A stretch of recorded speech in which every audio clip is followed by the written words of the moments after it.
na mamemi ma condition champion na ngai Zambe Yesu permetaki pourquoi Yesu talaki mama langate mama langata ronyosa ke na mabonde limbula akene makolo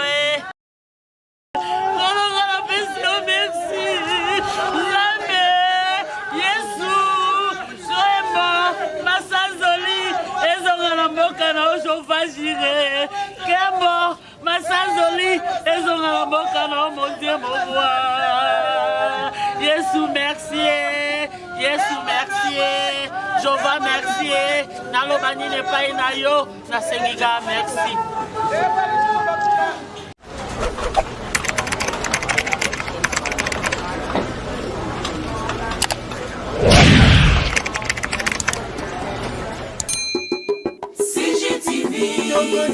CGTV, ma maman, CGTV, ma papa.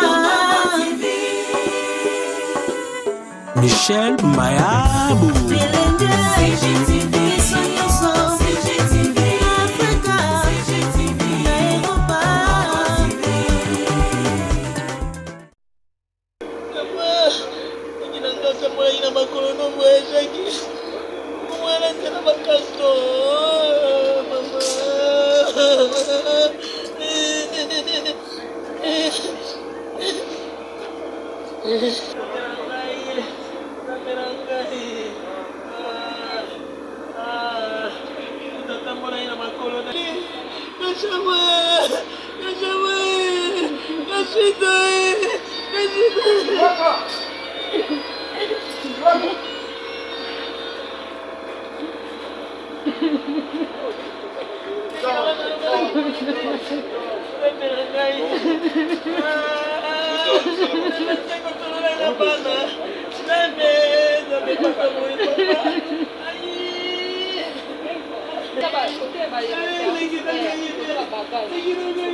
Trebi qui est beaucoup fait les courage et belé. Et à Rali pendant que vous pour perdre des garçons binga boyé. En tout cas, bisotu na babono balandarabino bafano balandarabino baibé qui pourrait na matanga na ndenge payé. Na ndenge tu ko zwango ah wana éviter l'onyo ko bana Nicole Bakata. C'est pas facile.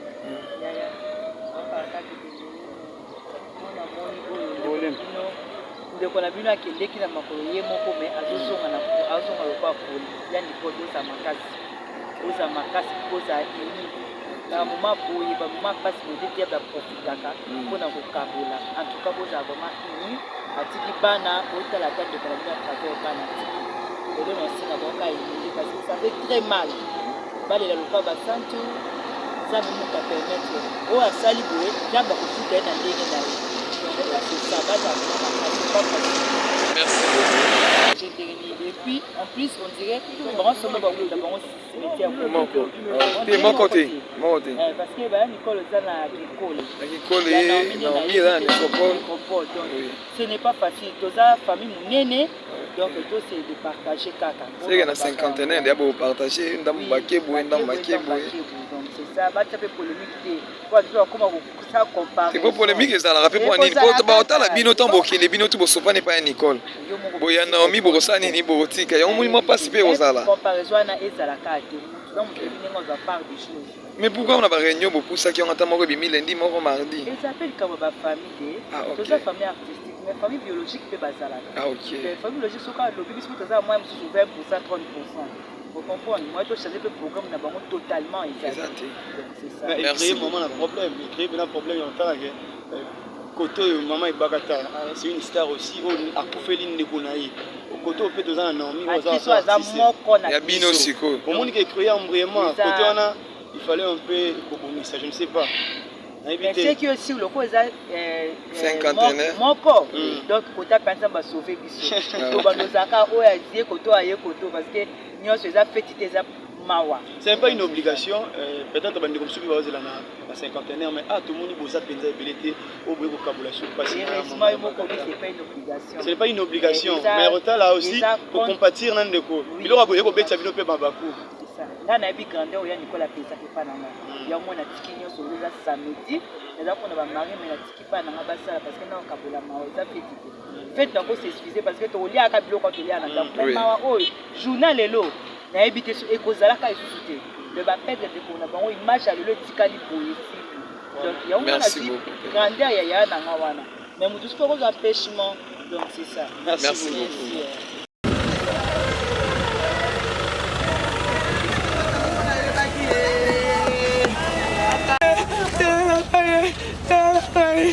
Janvier Aboué, à Coli. Déception, mon frère.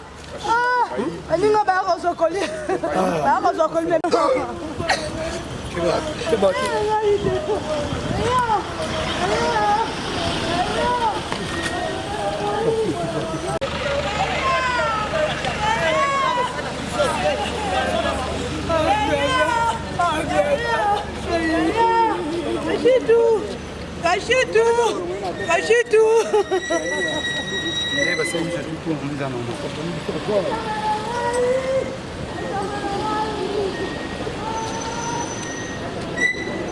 C'est la rapidité.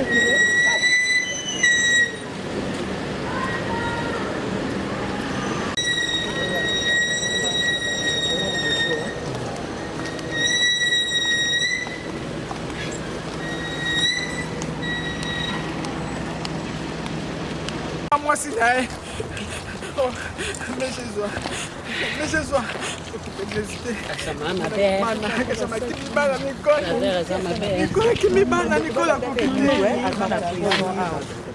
Yo asinyaki mpona niveau tika otungisanga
Qui m'a mis en repos.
Voilà.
Excusez-moi.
S'il fallait partir en Afrique du Sud et après revenir dans un colis, il fallait partir.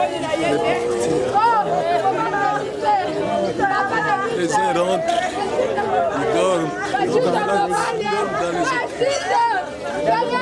Tu as préféré venir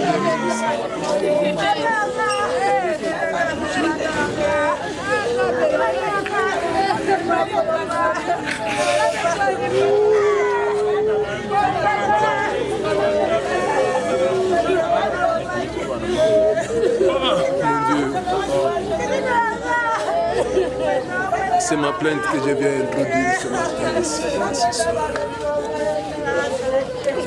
Il y a celui qui juge les morts et les vivants, qui connaît tout ce qui se passe ici sur terre.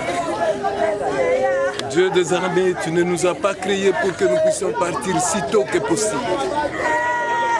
Tu les connais. On avait besoin de lui. Il ne nous a pas demandé avant de partir. Et même s'il nous avait demandé, nous n'en aurions pas. Et maintenant qu'il est parti. Oh Dieu des armées. C'est toi le juste juge qui juge les morts et les vivants. D'où provient ce malheur? Car tu dis dans ta parole que le malheur ne sort jamais de la poussière.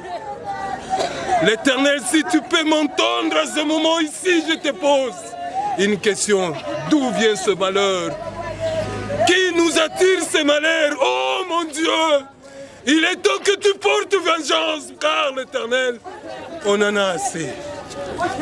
On en a assez, c'est assez.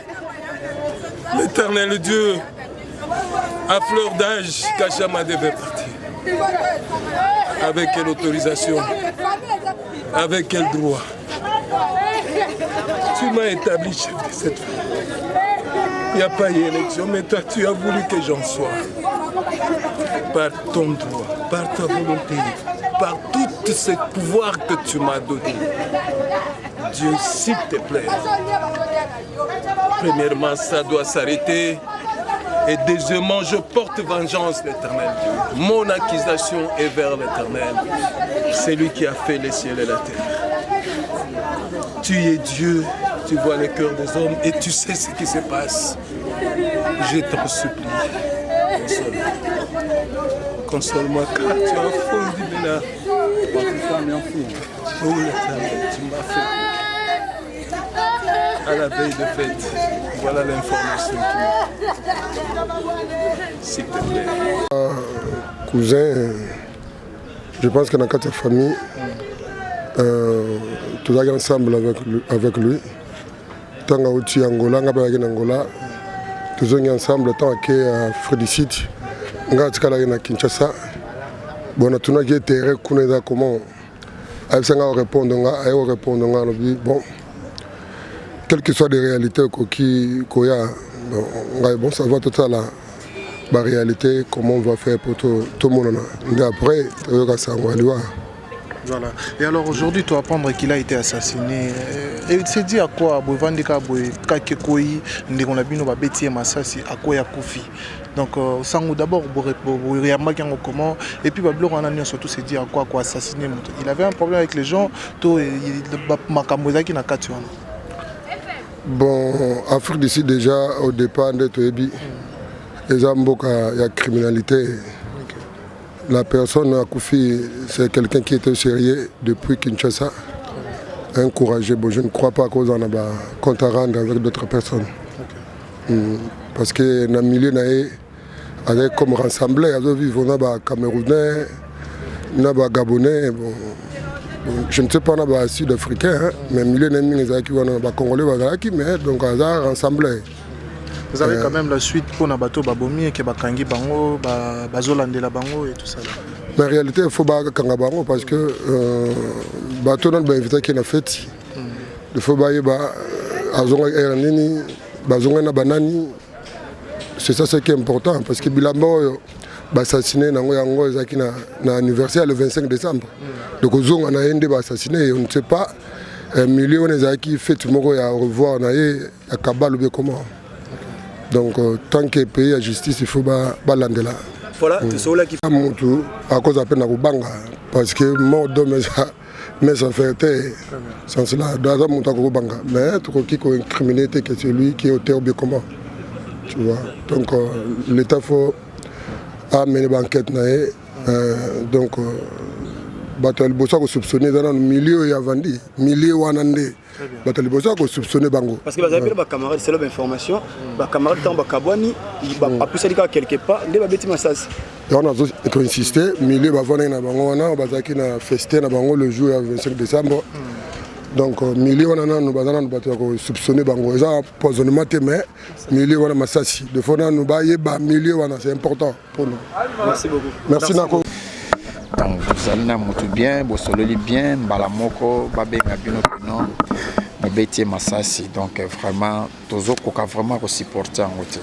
Déjà kosololana na téléphone, kosololana batu bayi bakebabeti masasi. Maintenant arrivé à corps ya papa tango yi tant que bino ba camarade na ye. Bo santa ki ndenge ni camarade na bino akenda ki mobimba.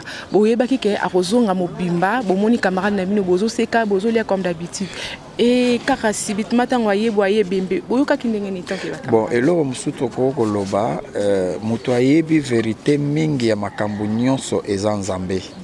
Nzambe nde mutayebi vérité ya makambo nyonso soki eza eloko moko ewuti place azalaki bato wana mpe bakotikala libanga te soki mpe ewuti na kote ya biso bakamarade totikala libanga te soki mpe ewuti na kote ya famille ya papa ou ya mama moto akotikala libanga aza te toloba parce que bakamarade misusu oyo baza na Afrique du Sud donc bazo comprendre te Afrique du Sud eza mboka ya loi malgré ba crime ba makambo ezalaka mais tisikoyo service à sécurité nanu azui vraiment ta indice mon côté donc tokoyi koloba vraiment mingité nzambe nda yebi malgré émotion tozala ngo nzambe nda yebi vraiment lilobani le kokolo bana famille parce que papa tikibana o bazami kiena no bakoli lilobana kokolo bana famille ba se maîtriser ba confier toujours dans Nzambe ba confier dans Nzambe et loko eleki Nzambe ezate quelle que soit situation ezandenge nini ba se confier ka dans Nzambe ba se maîtriser bolenge pe biso toza ko se maîtriser donc c'est ça. Merci beaucoup mes condoléances. OK, merci. Champion na ngaye baninga no ba memi ba condition awe champion na ngaye leki na ngaye oh mon Dieu Seigneur Yesu mon Dieu mon roi Nzambe Yesu permetaki pourquoi Yesu talaki mama na ngate mama na ngata nyonso akena mabondeli mbula akene makolo moko musu nazakaki bongo tike mama na ngakendeki makolo Yesu okanisaki te nalalaki baveye Nzambe mulebetaki Nzambe nalalaki nazopola me nayaki kokumisa o Nzambe Nzambe okanisaki ata bolamu moko te o claver asalelaki yo na bomwana oh Seigneur Yesu merci Nzambe merci Polo merci pour volonté nekokisami Nzambe nakomi tuna nini question ningani kona kotune pa na yo nde mokeli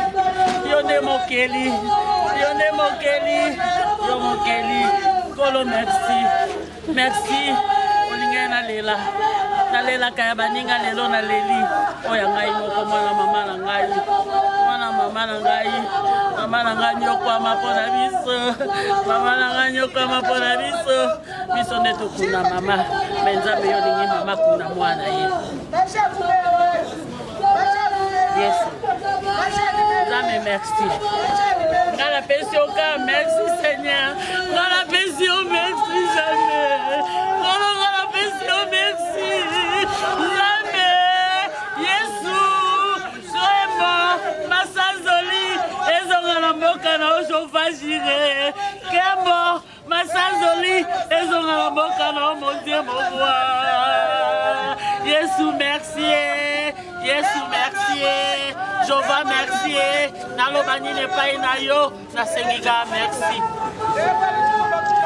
Yesu merci pour yo permettre Kolo oza Nzambe Kolo, Yesu nga la Seigneur, merci. Seigneur, Kolo, makila claver évangile. O apesi biso pasi. Zame kiti sa justice na liwa ya claver. Zame na sengi makila claver évangile. Merci Seigneur.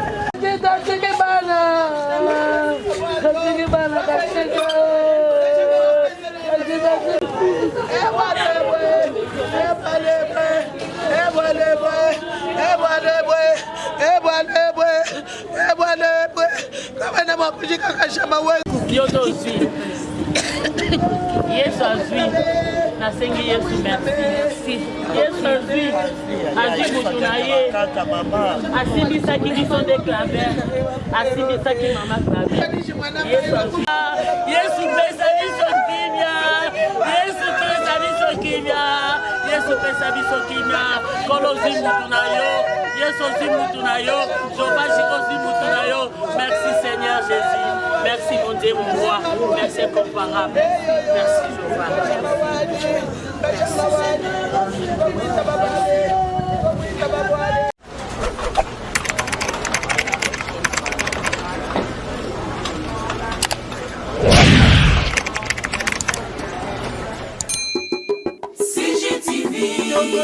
CGTV, ma maman, ma papa. Michel Mayabou.